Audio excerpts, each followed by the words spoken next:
The rain poured heavily on the thatched roofs of Oloran village, a small community surrounded by thick forest and winding rivers. It was the kind of night that carried sorrow in its winds, the kind that changed destinies. A small, dimly lit hut stood at the far end of the village, where two children, Femi and his younger sister, Ife, clung to each other under a tattered blanket. Their mother, Ola, lay motionless on the bamboo mat, her body cold, her spirit long departed. The sickness that had drained the life from her had finally won. Femi, barely 12, had no tears left. He had watched his father die months ago from a mysterious illness, and now their mother was gone too. Ife, only 6, sobbed into his chest, her tiny fingers clutching his torn shirt. "We are alone, Femi," she whispered. He tightened his hold around her. "No, we have each other."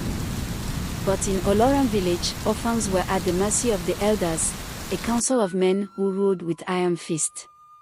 Their law was simple: orphans had no place unless they were taken in by a family. If not, they were sent into the forest, never to be seen again. The council's judgment. The next morning, the town crier announced that the orphans must be brought before the elders. Villagers whispered as Femi and Ife were led to the grand square, their small figures trembling before the men who held their fate. Elder Ogun, the oldest and sternest among them, stepped forward. "Your parents are gone. The law is clear. Who among you will take them in?" Silence. One by one, the villagers turned their faces away. Femi's heart pounded.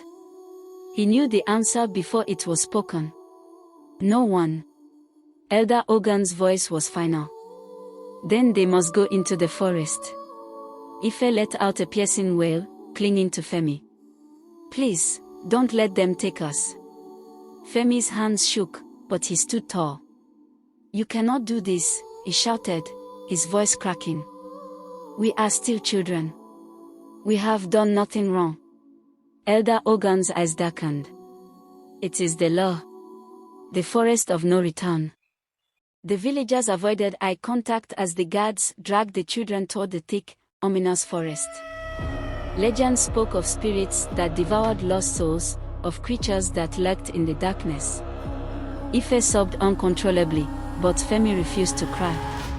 He held her hand tightly as they were shoved beyond the village boundaries.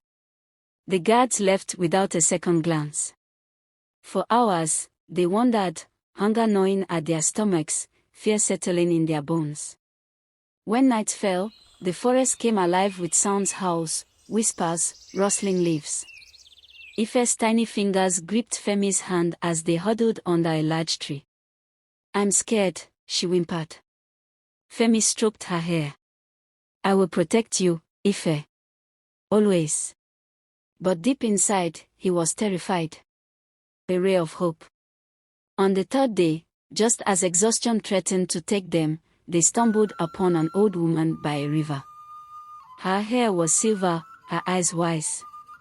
She looked at them with neither pity nor fear. "You are the ones cast out," she said simply. Femi nodded, his lips too dry to speak. She studied them for a long moment before nodding. "Come. You will find refuge with me." Her name was Ogo, and she was once an elder before she defied the council and was banished. In her secluded hut, she gave them food, warmth, and something they had lost: hope.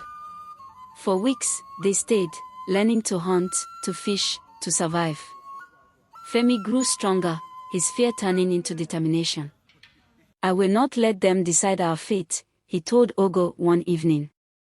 "One day, I will return to Oloran and change the laws." Ogo smiled, her eyes proud. "Then you must be patient, my child. The time will come. The reckoning."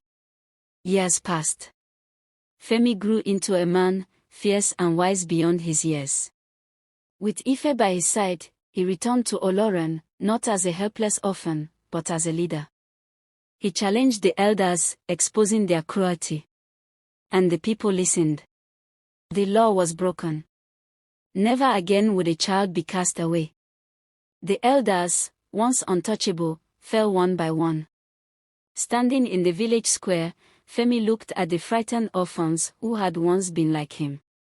He knelt and spoke the words he wished someone had spoken to him all those years ago. You are not alone. And that night, for the first time in a long time, the wind in Oloron village carried not sorrow, but hope.